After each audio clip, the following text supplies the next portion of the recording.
नमस्कार विद्यार्थी मित्रांनो, आज आपण पाहणार आहोत सामान्य विज्ञान इयत्ता 6वीच्या पाठ्यपुस्तकातील प्रकरण पहिले, नैसर्गिक संसाधने, हवा, पाणी आणि जमीन. निरीक्षण करा. सोबतच्या आकृतीचे निरीक्षण करा. प्रश्नांची उत्तरे द्या. पक्षी कोठे आहेत? आकाशात म्हणजेच हवेत. गायी कोठे चरत आहेत? जमिनीवर. रस्ता, झाडे कोठे आहेत? जमिनीवर. नदी कोठून कोठे वाहत आहे? डोंगरावरून सखल जमिनीकडे. विमान कोठे आहे? आकाशात म्हणजेच हवेत. मासे कुठे दिसत आहेत? पाण्यात. होडी कशावर तरंगत आहे? पाण्यावर. नैसर्गिक संसाधने. यावरून असे लक्षात येईल की आकृतीमधील काही घटक आकाशात म्हणजेच हवेत आहेत, काही घटक पाण्यात आहेत, तर काही घटक जमिनीवर आहेत. पृथ्वीवर असणाऱ्या सर्व बाबी अशा प्रकारे हवा, पाणी व जमीन यांच्याशी संबंधित आहेत. जमीन, पाणी आणि हवा यांना अनुक्रमे शीलावरण, जलावरण आणि वातावरण म्हणतात. तसेच विविध सजीवांचा वावर किंवा संचार या तीनही आवरणात असतो. हे सजीव आणि त्यांनी व्यापलेल्या शीलावरण, जलावरण व वातावरणाच्या भागास जीवावरण असे म्हणतात. पृथ्वीची ही आवरणे निसर्गतः निर्माण झालेली आहेत. हे आपण मागील इयत्तेत शिकलो आहोत. पृथ्वीवरील सजीवसृष्टी टिकून राहण्यासाठी व त्यांच्या मूलभूत गरजा पूर्ण करण्यासाठी हवा, पाणी व जमीन हे घटक महत्त्वाचे आहेत. यांना नैसर्गिक संसाधने असे म्हणतात. पृथ्वीच्या सभोवताली वातावरणाचा म्हणजे हवेचा थर आहे. पृथ्वीचा पृष्ठभाग पाणी आणि जमीन म्हणजे जलावरण व शीलावरणाने बनलेला आहे. यापैकी जलावरणाचा भाग शीलावरणाच्या तुलनेत जास्त आहे. पृथ्वीवरील जमीन व पाण्याचे प्रमाण आपल्याला आकृती 1.2 वरून लक्षात येईल. स्थायू, जल आणि वायू रूपातील या नैसर्गिक घटकांकडे आपण संसाधने म्हणूनही पाहतो. म्हणजे या घटकांचा वापर आपण आपल्या गरजा पूर्ण करण्यासाठी करतो. आता आपण या तीनही घटकांचा सविस्तर अभ्यास करूया. थोडे आठवा. वातावरणाचे 5 थर कोणते? पृथ्वीच्या पृष्ठभागापासून वातावरणाचे तपांबर, स्थितांबर, मध्यांबर, अयनांबर व बाह्यांबर असे विविध थर मानतात. हवा. पृथ्वी सभोवताली असणाऱ्या वातावरणातील हवेमध्ये नायट्रोजन, ऑक्सिजन, कार्बन डायऑक्साईड 6 निष्क्रिय वायू, नायट्रोजन डायऑक्साईड, सल्फर डायऑक्साईड, पाण्याची वाफ, धूलिकण या सर्वांचा समावेश होतो. तपांबरामध्ये हवेतील एकूण वायूंच्या सुमारे 80% वायू असतात, तर स्थितांबरात हे प्रमाण सुमारे 19% असते. पुढे दलांबर व अयनांबरामध्ये वायूंचे हे प्रमाण कमी होत जाते. बाह्यांबर व त्या पलीकडे वायू आढळत नाहीत. हवा. तुमच्या असे लक्षात येईल की पृथ्वी सभोवताली असलेल्या अनेक वायूंचे मिश्रण आणि वातावरणाचा एक प्रमुख घटक म्हणजे हवा होय. वायूंबरोबरच धूलिकण, पाण्याची वाफ म्हणजे बाष्प यांचा देखील समावेश हवेत होतो. हवेतील वायूंचे प्रमाण भूपृष्ठाजवळ जास्त व जसजसे पृष्ठभागापासून वर जावे तसतसे कमी होत जाते. हवेतील वायूंचे काही उपयोग. नायट्रोजन सजीवांना आवश्यक प्रथिने मिळवण्यास मदत करतो. अमोनिया निर्मितीमध्ये तसेच खाद्यपदार्थ हवाबंद ठेवण्यासाठी उपयोगी असतो.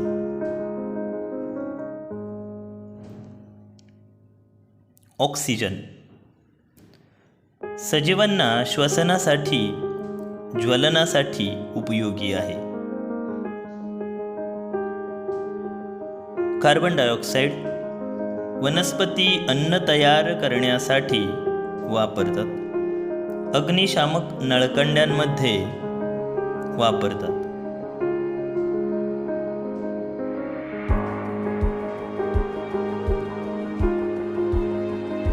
अर्गॉन विजेच्या बल्बमध्ये वापर करतात.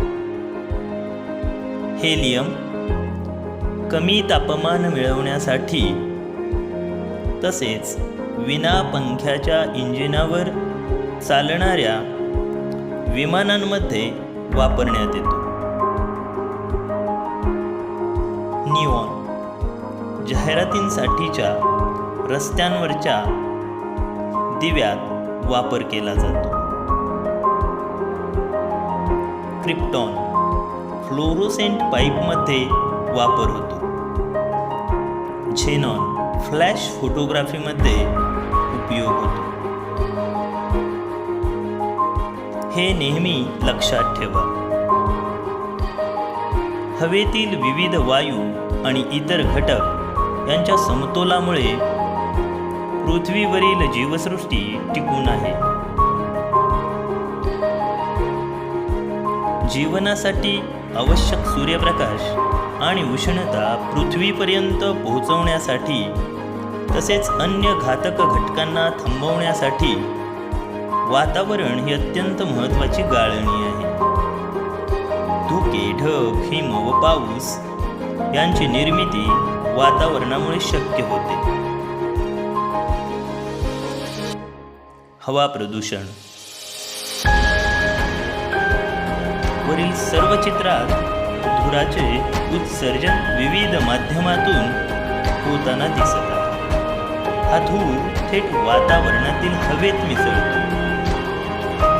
त्यामुळे हवेतील घटकांचा समतोल बिघडतो. याला वायू प्रदूषण म्हणतात. वाहने, मोठमोठे उद्योगधंदे यामधल्या इंधनांच्या ज्वलनातून तसेच लाकूड, कोळसा यासारख्या इंधनांच्या अपूर्ण ज्वलनातून बाहेर पडणारे घातक वायू या सर्वांमुळे दिवसेंदिवस वायू प्रदूषणामध्ये सतत वाढ होत आहे. इंधन ज्वलनातून हवेत सोडले जाणारे घातक घटक. Nitrogen dioxide, carbon dioxide, carbon monoxide, sulphur dioxide, काजळी. ओझोनचा थर संरक्षक कवच.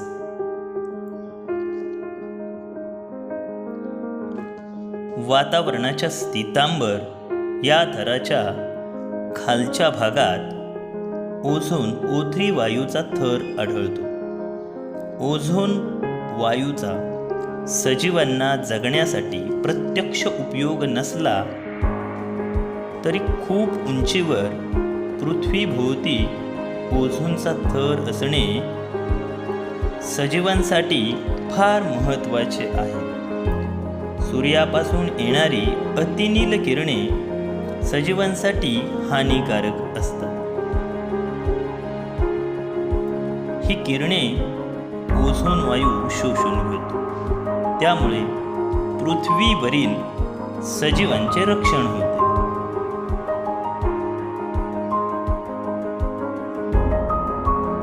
वातानुकूलन यंत्रे, रेफ्रिजरेटर्स यामध्ये हवा थंड करण्यासाठी वापरले जाणारे क्लोरोफ्लोरोकार्बन्स तसेच कार्बन टेट्राक्लोराइड हे रासायनिक वायू हवेत मिसळल्यास ओझोनच्या थराचा नाश होतो.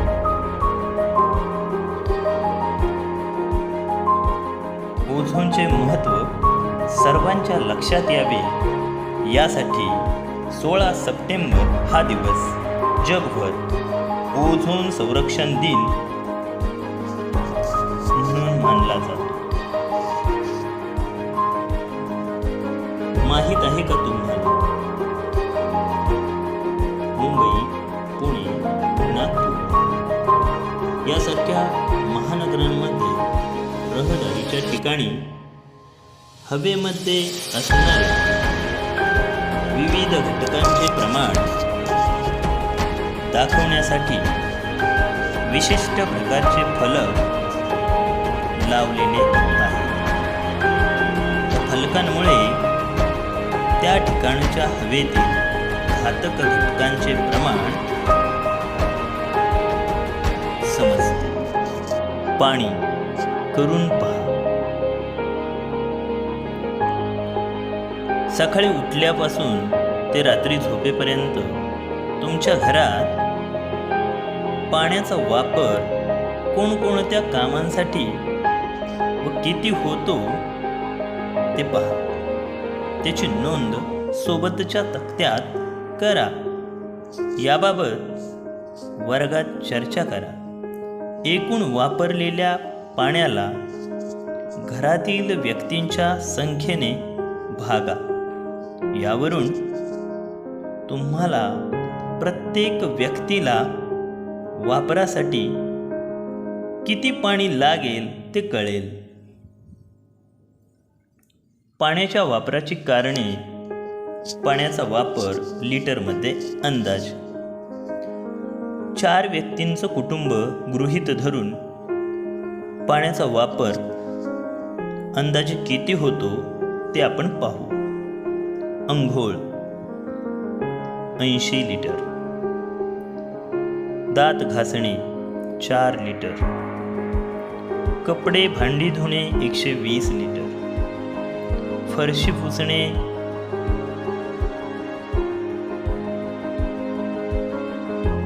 20 लिटर, पिण्यासाठी 16 लिटर, स्वयंपाकासाठी 16 लिटर. पाण्याचा एकूण वापर अंदाजे 256 लिटर. 4 व्यक्तींना 256 लिटर पाणी. एका व्यक्तीला 64 लिटर पाणी. वरील कृतीवरून तुमच्या असे लक्षात येईल की पाण्याशिवाय दिवस काढणे हे आपल्या सर्वांना जवळजवळ अशक्य आहे. मानवी शरीराच्या सर्व क्रिया सुलभ चालाव्यात म्हणून दररोज 3 ते 4 लिटर पाणी पिण्याची गरज असते. इतर सजीवांना देखील पाण्याची अशीच गरज असते.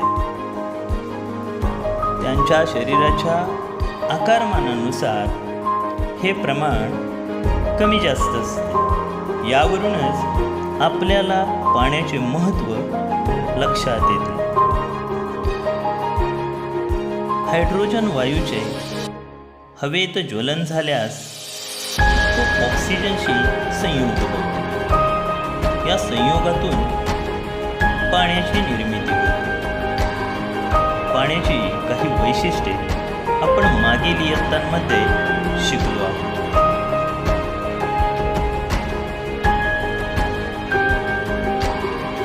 सर्वसाधारण तापमानात पाणी 3 अवस्थांमध्ये आढळते. पाण्याला रंग, चव व वास नसतो. अनेक पदार्थ पाण्यामध्ये सहज विरघळतात. म्हणून पाणी हे वैश्विक विद्रावक आहे.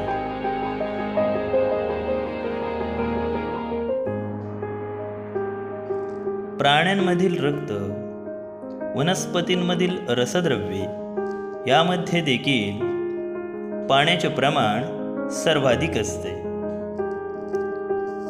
कोणत्याही सजीवाला पाण्याशिवाय जिवंत राहणे शक्य नाही. म्हणून पाण्याला जीवन असे म्हणतात. निरीक्षण करा व चर्चा करा.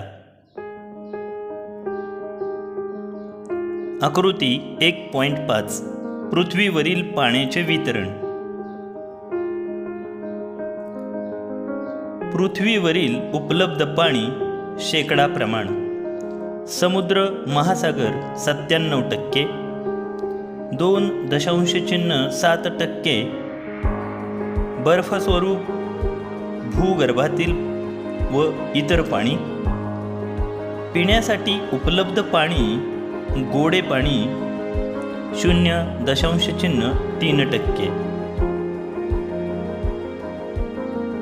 पृथ्वीवरील सर्व पाणी आपण वापरू शकत नाही, कारण समुद्रातील पाणी खारट आहे.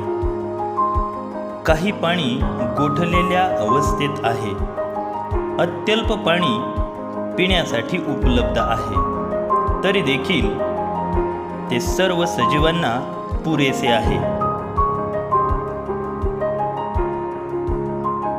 निरीक्षण करा व चर्चा करा.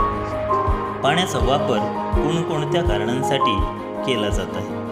आकृती 1.6 पृथ्वीवरील पाण्याचा वापर पाहिल्यास आपल्या लक्षात येते की पाण्याचा वापर कपडे धुण्यासाठी, अंघोळीसाठी, पिण्यासाठी, शेतीसाठी, कारखान्यांसाठी केला जात आहे. इतर पशुपक्षी वरील प्रमाणे पाण्याचा वापर करतात का? नाही.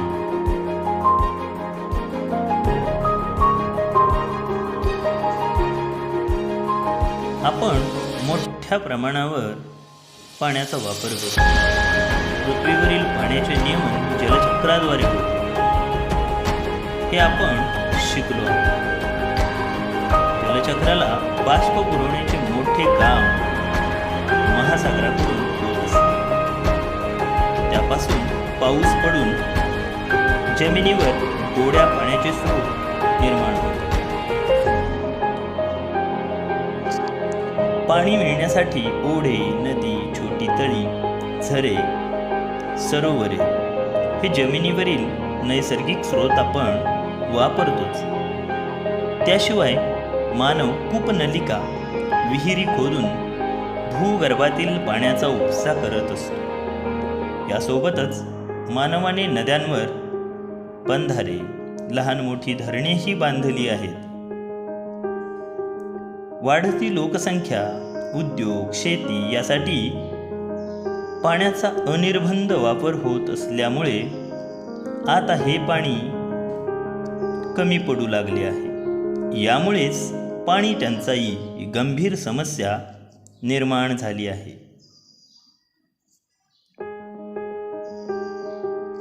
हे नेहमी लक्षात ठेवा. पाण्याचा वापर काटकसरीने करा. पाणी अडवा, पाणी जिरवा. जिथे शक्य आहे तिथे पाणी साठवा. पाण्याचा शक्य तिथे पुनर्वापर करा, कारण साठवलेले पाणी लगेच शिळे होत नाही. सांगा पाहू, जमीन कशाची बनलेली असते? माती, दगड, खडक इत्यादींपासून जमीन बनलेली असते. तुम्हाला जमिनीवर काय काय दिसते? समुद्र, शेती, बागा, झाडे झुडपे, इमारती, पूल, रस्ते इत्यादी जमिनीवर दिसतात. मानवाने जमिनीवर काय काय निर्माण केले आहे? निवारे, वाहतुकीचे मार्ग, शेती इत्यादी.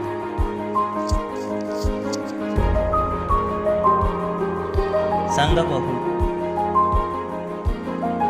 जमिनीत खोल खड्डा खणला तर तुम्हाला त्यात काय आढळते? मातीचे वेगवेगळे थर आढळतात. जमीन सर्वत्र सपाट असते का? नाही. जमीन उंच सखल असते. मानव जमीन निर्माण करतो का? मानव समुद्रात, खाजण जमिनीत भराव घालून कृत्रिमरित्या जमीन निर्माण करतो. जमीन तुमच्या असे लक्षात येईल की जमीन आपल्याला दगड, माती, मोठे खडक या स्वरूपात दिसते. ती सर्वत्र सपाट नसते. जमीन कधी डोंगराळ तर कधी सपाट अशा रूपात पाहता येते. मानवासह सर्व भूचर प्राणी जमिनीवर राहतात. काही भूचर निवाऱ्यासाठी जमिनीत बीळ करून राहतात. याचा अर्थ ते जमिनीचा वापर त्यांची गरज पूर्ण करण्यासाठी करतात. आपणही जमिनीचा वापर शेती, निवास, रस्ते यासाठी करत असतो. जमिनीवर असलेल्या वनातील वनस्पती व प्राण्यांचा देखील आपण उपयोग करत असतो. जमिनीतून मिळणारी खनिजे, खनिज तेल व भूगर्भीय वायू आपल्यासाठी अत्यंत महत्त्वाचे आहेत. याचा अर्थ जमीन हे एक महत्त्वाचे संसाधन आहे. ही जमीन नक्की कशापासून बनली आहे ते आपण करून पाहूया. प्लॅस्टिकची पारदर्शक बाटली, मुठभर माती, थोडे दगड, वाळू, पालापाचोळा आणि पाणी घ्या. बाटलीचा निमुळता असलेला वरचा भाग कापा. खालच्या भागात उरलेले साहित्य टाका व नंतर त्यात पाणी टाका. त्यानंतर हे मिश्रण भरपूर ढवळून घ्या व त्याचे दुसऱ्या दिवशी निरीक्षण करा व उत्तरे द्या.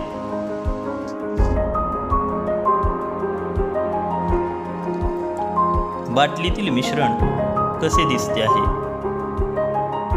थरयुक्त.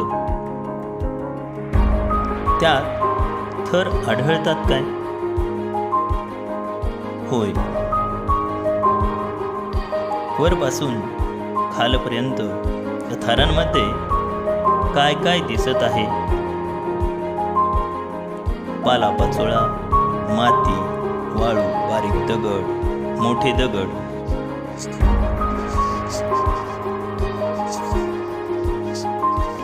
पृथ्वीवरील जमीन देखील याचप्रमाणे आपल्याला पाहावयास मिळते. तुमच्या जवळपास जर पाईपलाईन टाकायचे काम चालले असेल तर त्यासाठी खणलेल्या खड्ड्यांचे नीट निरीक्षण करा. सोबतच्या आकृतीप्रमाणे तुम्हाला जमिनीच्या खाली काही थर आढळतील.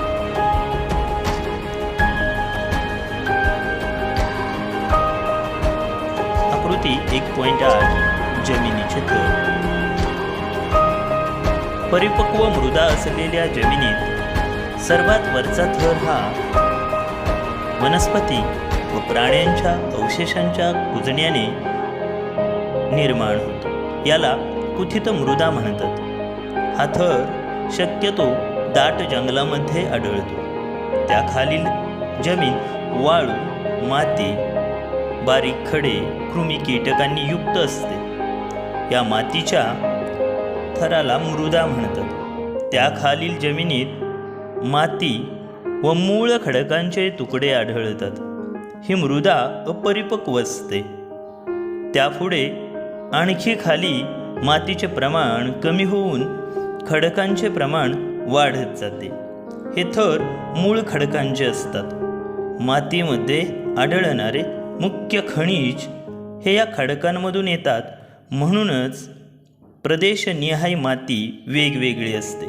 तिचा रंग, पोत या दोन्ही बाबी मूळ खडकानुसार ठरतात. मृदा तयार होण्याची क्रिया. जमिनीवरील मृदा ही नैसर्गिक प्रक्रियेतून निर्माण होते.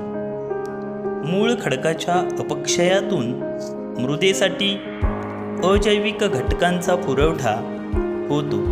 ऊन, वारा व पाऊस यापासून निर्माण होणाऱ्या उष्णता, थंडी व पाण्यामुळे मूळ खडकांचे तुकडे होतात. त्यापासून खडे, वाळू, माती तयार होते.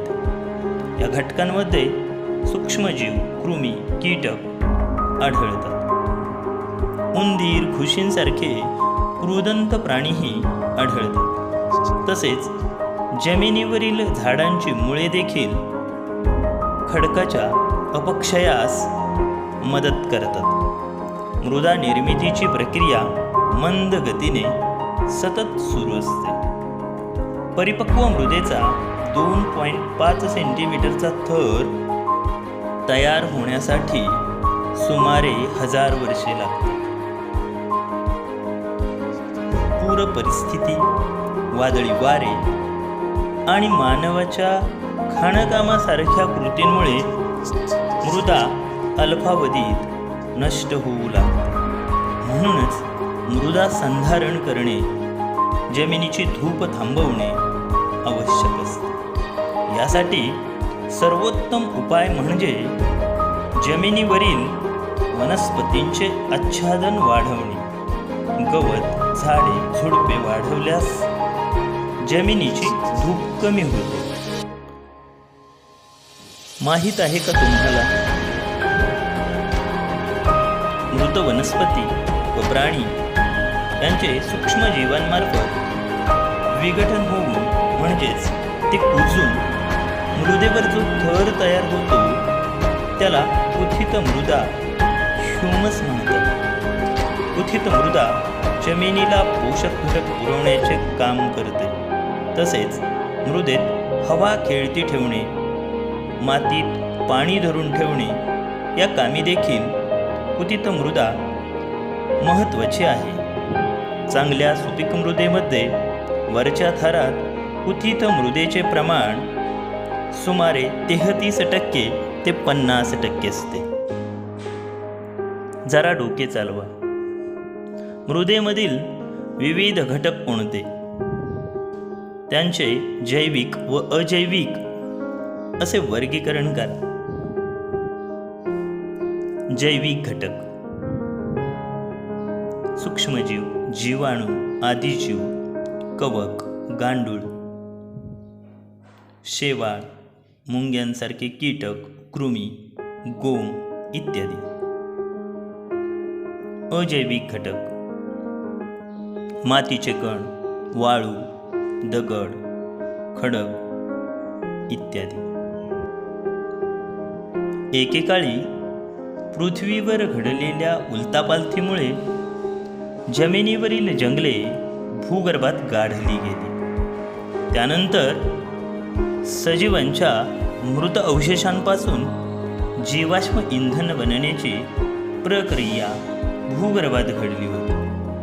खनिज तेल या जीवाश्म इंधनापासून आपल्याला पेट्रोल, डिझेल, रॉकेल किंवा केरोसिन, पॅराफिन ही इंधने, तर डांबर, मेण यासारखे उपयुक्त पदार्थ मिळतात. पृथ्वीवरील जमीन, पाणी आणि हवा यांचा वापर सजीव करतात. या घटकांचा मानव देखील संसाधन म्हणून वापर करतो. या संसाधनांच्या प्रत्यक्ष वापरल्या जाणाऱ्या घटकांचा विचार केला तर ते संपूर्ण पृथ्वीच्या तुलनेत अल्प आहे. पुढील तक्ता पहा. उपलब्ध जमीन 29%, पिण्यासाठी उपलब्ध पाणी, गोडे पाणी 0.3%, ऑक्सिजन 21%. वरील पुस्तकाचा विचार करता ही संसाधने जरी अल्प प्रमाणात असली तरी ती सर्व सजीवांसाठी पुरेशी आहेत. फक्त मानवाने स्वतःच्या हव्यासावर नियंत्रण ठेवणे अत्यंत आवश्यक आहे. म्हणजेच या संसाधनांचा त्याने तारतम्याने वापर करायला हवा व ती स्वतःबरोबरच इतर सर्व सजीवांसाठी देखील आहेत याचे भान ठेवायला हवे. कोण काय करते? भारतीय उपखंडाच्या हवामानाचा अभ्यास करण्यासाठी भारतीय हवामानशास्त्र संस्था 1875 मध्ये स्थापन करण्यात आली. ही संस्था हवामानाचे निरीक्षण करून हवामानविषयक अंदाज वर्तवण्याचे मुख्य काम करते. याशिवाय हवामान बदलाविषयीचे संशोधन, पर्जन्याचे अंदाज, जागतिक तापमानवाढीबाबतचे निरीक्षण इत्यादी कामे या संस्थेत केली जातात. आपण काय शिकलो? सजीवांच्या मूलभूत गरजा भागवणारे व निसर्गातून मिळणारे घटक म्हणजे नैसर्गिक संसाधने होय. हवा, पाणी व जमीन ही महत्त्वाची नैसर्गिक संसाधने आहेत. जमीन आणि मृदा एकच नसून त्यात फरक आहे. मृदेमध्ये जैविक व अजैविक घटक असतात. हवेमध्ये नायट्रोजन, ऑक्सिजन, कार्बन डायऑक्साईड, निष्क्रिय वायू, बाष्प व धूलिकण असे अनेक घटक आहेत. ओझोनचा थर पृथ्वीचे संरक्षक कवच आहे. नैसर्गिक संसाधने काळजीपूर्वक व काटकसरीने वापरावीत.